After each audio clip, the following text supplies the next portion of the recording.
let's talk about some bed sharing options. So especially in the first month, I personally love to have my baby on me in my arms as much as possible. And at night, absolutely, that is where I feel the most comfortable.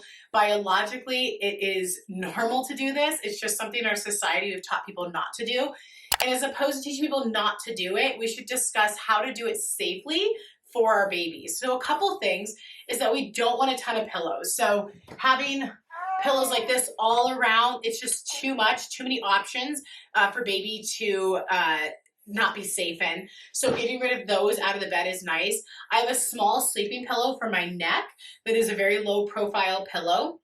Now for baby, we can either have them in an outfit, which a lot of times we do, or a very lightweight blanket that I wrap up and around under the arms, because we don't swaddle our babies, because swaddling is not a biological norm. And so it's something where I want him to have his startle reflex, because the more he has his startle reflex, the more he will integrate it.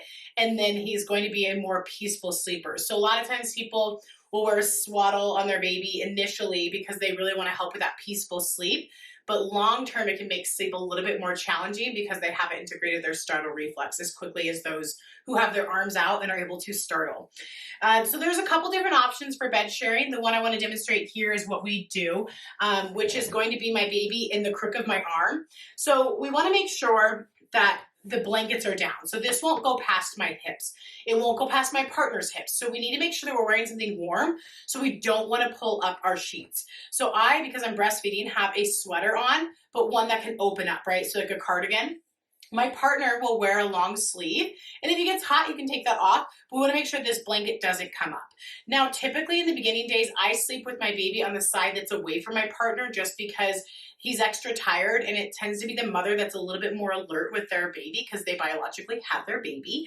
And so I will show you in the position that I get in with my little one. So he's in the crook of my arm. My pillow is up near my head, and he is down near my breast. And you'll see that the blanket is not up like this. It is down. This is my hip right here. And I sleep all night long like this. Sometimes I need to get out of this sideline position, and so then I rotate my body like this, but he does not move. And then I'll turn back towards him, and I cuddle him. And I am very in tune with him. He's very in tune with me. We don't have blankets and pillows all surrounding us. He is just up against me. Now, a lot of people don't feel comfortable with that, but they'll feel comfortable with having something like the dockatot in the bed. So this can go in the middle, but same thing. We don't want pillows around, a bunch of blankets. These sheets, same thing. They stay below my belly button, and I wear something warm. And then he can sleep in this dockatot right here next to me. So if we were to do that, sorry, Dimo baby, he would be in the dockatot. And then I feel safer, and I feel more comfortable leaning in, and I place my hand on my baby, and my head's almost against the dockatot as if it's my pillow, and then my baby's right here. This is something we do as our babies get bigger, because it's just harder to hold them in my arms, and then it just becomes hard on my body. Things get really tight. Another option is to have your bassinet that goes right up to your bed. Now we have a high bed, so it doesn't line up. People have a lower bed, this could be literally like right in line with them. So having a bassinet where the zipper folds down can be a really good option. And then baby, same thing. There won't be things in their bassinet. It'll just be the mattress, and then they will just be warm with the clothes they have on, or maybe a light blanket that you have them wrapped in. And then what's nice about this option is that it doesn't get in the way in the middle of you and your partner. Baby can be in the bassinet, sleeps, wakes up to nurse, get baby out, nurse, and put them right back. And then same thing like with that dockatot, if they're here, you don't have to worry about your partner and any sleep issues with that. And then you can lay here and have your hand on your baby still. So there's a lot of options for having baby right next to you. But bed sharing, oh, another one actually, let me show you that, is I showed you baby in the crook of the arm, but you can also have baby on your chest. So you can sleep